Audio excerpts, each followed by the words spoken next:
Well, it's always a good day when I know I'm talking to our next guest. And of course, I believe by law now, the rule is that when the Baltimore Ravens play in Cincinnati, the NFL has dictated this man must be on the call. He, of course, is the great Kevin Harlan from CBS, and he is back with us now here on GCR. Kevin, it's Glenn. It's been far too long. Thank you for taking the time for Good to us. hear your voice, Glenn. Thanks for the invitation. Great to be on. And I don't know why I get these Baltimore-Cincy games, but Yeah. I'm glad I do. Too good. I still think the best is yet to come for Cincinnati, and I think we saw the real identity of the Ravens this past Sunday night. So I'm looking forward to it as they both kind of hit the quarter mark of the season with the games this weekend. I want to talk about it, but I've got to start because we have not talked since this video that CBS did with you before the season, where they had you sit down and they played like a small clip of each call and asked if you remembered it. And we ignore the Greg Camarillo one. We try to pretend like that never happened here that in was Baltimore. that was tough. Yeah, that was tough. But I've got to tell you, Kevin, you did not recognize the "oh" immediately. I played it for 8 people at the radio station, and every single one of them immediately recognized it. That's how iconic your call of the Oh "he is well. Houdini" touchdown run is in this city, and I hope you know that. We actually use the clip as a rejoiner on the radio Oh, station. well, how great to know. Thank you. I'm flattered. It Um, was one of those moments, clearly, that when it happens, you don't know what's coming out. You just react. And that's what I did. But he's such an incredible athlete that I guess everything, every move, every time he takes a snap, you're just amazed at how he comes up with what he comes up with. And now I've said, and I don't know if right. that was from an NBA game or a college basketball game or whatever. So I say, oh, around the house, like look at my wife's meal. Oh, wow, what a great dish of spaghetti. so Oh, that's I'm used tremendous. I'm used to that. But anyway, I'm glad to know that about Lamar and that play was very, very special for sure. No question about it. We will never forget that one. Kevin, you just said something, and I think I not only agree with you, but I'm going to take a step further than that. And you might not be willing to go there. I don't want to seem like I'm dismissive of the Steelers, who they earned their 3-0 start to the season, and their defense is really good. But I do a regular hit. I know you're a can't. I do a regular hit. My friend Seren Petro down in Kansas City. Great. And Seren said to me after week 3, how do you think the division shakes up? And I said, Seren, if I'm being completely honest with you, I still think it comes down to the Ravens and the Bengals. Like, I just think that when we're talking about Lamar Jackson and Joe Burrow, it's only going to be a matter of time before these guys get it figured out. And I'm not trying to project that after 1 week that I'm proven correct. There's still a long way to go, and I know the Steelers are a factor, but as bad as a start as it was for the Bengals, that's still Joe Burrow. They've gotten off to bad starts before, and they've been in the mix.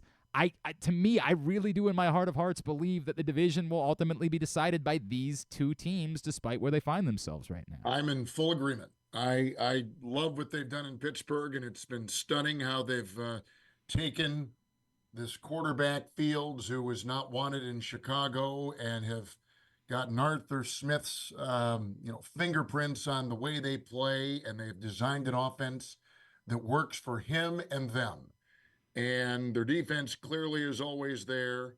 And I've enjoyed Pittsburgh's start, but the wherewithal is what dictates a long season. And to me, it feels like the Ravens are now what we thought they would be. And the Bengals, I think, who have always gotten off to slow starts Mm-hmm. with both head coach and current quarterback, are kind of in that world right now. But in the past, Glenn, I don't know if there was a reason why, you had these 0-2, 0-3 starts by Cincinnati as opposed to this year. And I think this year it is clearly pointing at the defensive issues on their line. They have been decimated with injuries, slowly getting guys back, but Hendrickson, who's their best defensive lineman, is dealing with the stinger, and so they're still kind of treading water. And I don't know that it's going to be rectified by the time they take on this incredible offense of Baltimore, at least for the last 2 weeks, and have them now found their identity the way they have.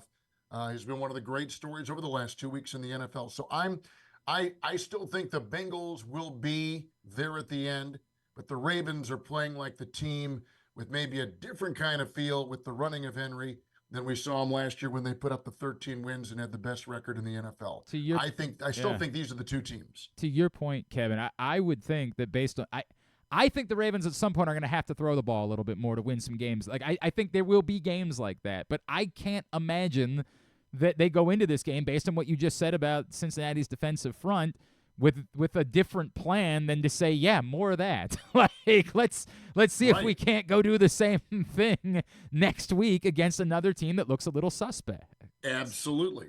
I think they stay the course, and they're getting I still think too, I saw them in Green Bay when they had the joint practice against Mm-hmm. the Packers. I saw them then that weekend when they played Green Bay, and just the feel was we're still trying to figure out our defense with the loss of top assistants and of course McDonald. And that was a big loss, as you all know out there. And from afar, we see, what he's doing in Seattle, the record shattering off a defense they had a season ago, just all the things that they accomplished.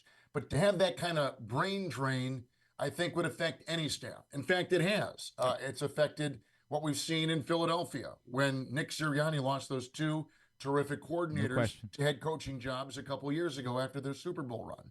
So I don't think, and Glenn, you survey the league like I do, coaching has never been more appreciated than right now. You look no further than what you're trying to do in Baltimore with the Ravens and losing McDonald. You look at what Matt LaFleur has done in Green Bay, what Kevin O'Connell has done in Minnesota. You lose good coaches, or you lean on good coaching. It makes a difference, and we continue to see it here through the first month of the year. He is the great Kevin Harlan. He will be on the call Sunday for CBS, Ravens-Bengals, 1 o'clock. Kevin, with that said, I know the affinity. You and I have had many a conversation about John Harbaugh over the years. I know that when I just say that name, you get a smile on your face. I do. I do. It was confusing. Obviously, the Ravens had a tough start to the season. Look, the Bengals game, it came down to a toe, right? Like that's going to happen against the best team in the NFL. Sorry, the Chiefs game, I meant to say, not the Bengals game. Yes. Then the Raiders game was really confusing. And then even the game they won against the Cowboys, it really got away from them in the second half. And everybody points out, hey, the Ravens have blown more fourth-quarter leads in the last few years than any team in football. And the easy thing to say back is, well, you got to have fourth-quarter leads in order to be able to do that, right? Like that, it is a measurement in a way of the quality of the team that they're in that position. But I don't know what to make of it and how to talk about it. And it is something, even in the third quarter on Sunday night, the Bills get an amazing play from Josh Allen. They score a touchdown, and, the Ravens go 3 and out, and there's this feeling around the stadium like, oh, boy, is it happening again, right? I don't know what you do to shake that. I don't know if you just – I don't know how we talk about it even appropriately, and I know it's going to come up on the broadcast if the Ravens have a lead in the second half on Sunday. Well, and it's fact. You can't deny it, and it is part of their DNA right now for this season. And I think in the Dallas game, first of all, the coaching is so evident early on when they build these leads and take command of a game. And it's incumbent on the team they're playing then, right, to make the move and adjustment. And then it's the counter adjustment by the Ravens, who have gone on to win these two games, holding off the comeback of Dallas, which, by the way, that game for them was gigantic in wake of their loss the previous week. They needed that game, and you knew they were not going to lay down. They just not the way a Mike McCarthy team is. So to do that on the road in that building was sensational. To build the lead, hold on to it, fend off the 19 points or whatever it was that the Cowboys showed in that second half to come back and make it a game, still speaks volumes. It is hard. You know this, Glenn. It is hard to win in this league. The Raider game, that is kind of inexplicable. I don't know that they know, but I think that led to the moves they made to lean on some other aspects of the team and bring Henry into it. Now, we did the game in Kansas City. They played well, and again, adjusting to different voices on defense, figuring out how Henry's going to work.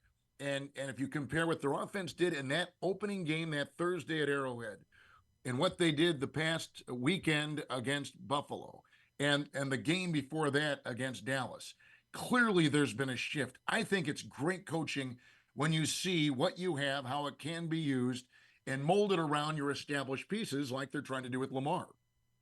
And again, Derrick Henry's special too. Like that's the I Kevin, He's one of one. He's one of one. It really does. I'm sure you've talked to him a million times. I had never stood next to Derrick Henry until over the summer, right? And you just, I don't even know what I'm looking at.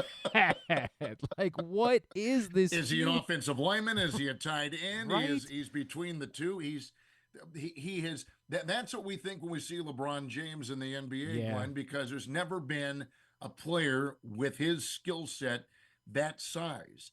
And to see the durability of Henry, to see his effectiveness, and what is he, 30 years old? Yep. And playing in back of an untested line, right? We haven't even talked about the line, how they had to get replacing those starters on the offensive line. I just think for the first month, with starters not playing and the lack of touches you've got with these players during the offseason, contact in pads, like all this stuff adds up. And it's made September so volatile. Just ask the guys out in Vegas how volatile the month of September has been. I think now we begin to get our footing as fans and as reporters of this league in the month of October. You become what you really are in this month. And then you spend the month of October and November trying to become what you want to be. But you are what you are, I think, in the middle stages of October, and that's where we kind of find ourselves beginning this week. You bring up that offensive line, Kevin. I think that's an interesting point because, yes, combined with the preseason, and some the new guys along the offensive line did play in the preseason for the Ravens. Ronnie Stanley, Tyler Linderbaum didn't. But I was it in your mind, did you think, yeah, that's probably going to take 3-4 weeks before it's just I'm sorry, I know I'm all over the place, Kevin. I'm talking to a professional. No. That's the basis of the NFL, right? I mean, there's so many things to talk about, but when you talk about trying to replace those starters in the interior coming into the league, right, into the season, that was the big thing. How is that gonna? How are they gonna handle that with new guys and the loss of some big names? Well, and it's interesting because everyone I talk to around the league, I mean, guys that came on the show, folks that I was just texting with, that I'm friends with, around everybody that I brought it up to, like, hey, shouldn't we be more concerned that the Ravens are replacing 60% of their starting offensive line with inexperienced players? I swear, 80% of the responses I got back was something along the lines of, yeah, but it's the Ravens. Like, that's what they do. They just develop offensive linemen, and they just make it work. And it was a very dismissive response that I largely got back from everybody, like, nah, it's the Ravens. They'll figure it out. We're not worried about the Ravens, the offensive line. And when we watched the first couple of games, I said, yeah, maybe we should have been a bit more concerned about this. But I guess it would make sense that if it's going to start clicking the way that it looked like it was clicking for Roger Rosengarten, the rookie right tackle last week, that it probably would take a few games into the season before they were feeling their way through this, much like it took a couple of weeks for the new defensive coordinator. Right, and we know about the passing of a valued assistant. No question. I mean, there's so much going on, and I just don't think we sometimes appreciate. You're dealing with players and trying to form a roster and dealing with the cap and constantly scouring the waiver wire and bringing kids in on Tuesday to try them out and seeing if there's anything better on the street. I mean, there's just so many moving parts to a team, especially in the month of September. The league and the Players Association has probably gotten themselves into kind of an interesting situation here. There's clearly not enough time in the offseason because the Players Association wants to keep these players away and fresh, and we get all those things. But this is their profession, and their window is very small. And I would think you cannot have enough exposure to the building, to the facility during the offseason, working out. A lot of these players are working out, and I'm getting off on a tangent here, but just something I believe, the more time you can work on getting your quarterback and receivers with off-season practices together, you've just made up so much ground. If they're not going to hit as much and they're not going to practice as much, Well, by God, let's give them maybe some more time in the off season to have those times, and not them just saying, hey, let's go to Miami and visit with Lamar, and we'll fly down there and we'll spend a weekend and we'll practice a little bit on some high school field.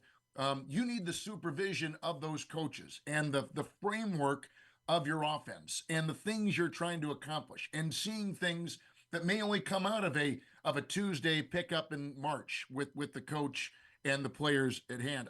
I just think we're missing some quality football in this first month, and it's not good.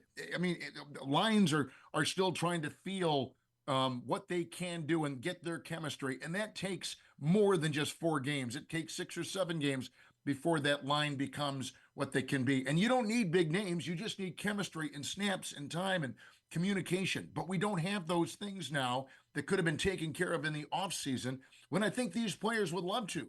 I think they would like more contact and more time in the building, more time in the facility to do these kinds of things. But right now, the way it's structured with the players in the league, it's different. It's just It is. There used to be a quarterback school that these teams would have, Yeah. and they would just go back to the fundamentals of just the drop back, taking the snap, where your eyes go, just like things like that. You can't work on that stuff as much now because you're just trying to get the plays in. You're trying to form the playbook and the schemes and get everybody on the same page. Those things are lost by not doing more in the off season. It's fascinating too, because I know like the Players Association was pushing for the idea of like, instead of doing OTAs, you have a month-long ramp up to the start of training camp, right? Like you almost essentially move OTAs to that time before training camp, and it's not going to be more time, but I do wonder if in some way is that more beneficial, because it does like give you actual more time in the lead up to the season to get guys ramped up. I don't know the answer to that, but I wonder if that's something that would be interesting moving forward. A great thought, and I know that's out there.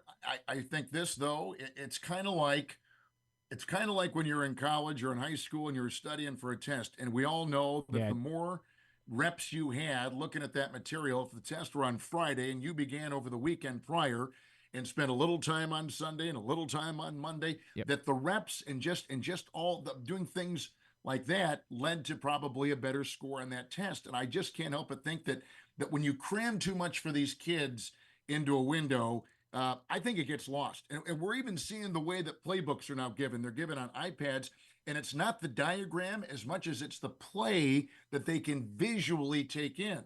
And I think there's an extension to that with more time in the off season, and giving them 3 days in the facility, let's say, then give them the 4 days off, and they can go and do whatever they want to do, which they should: rest their bodies, rest their minds, be with family, try to live as normal. But that constant repetition of being in there, going through those plays, running those routes, getting the same timing, and that's not just for receivers and quarterback. That's for the line and the secondary and everybody, all of them.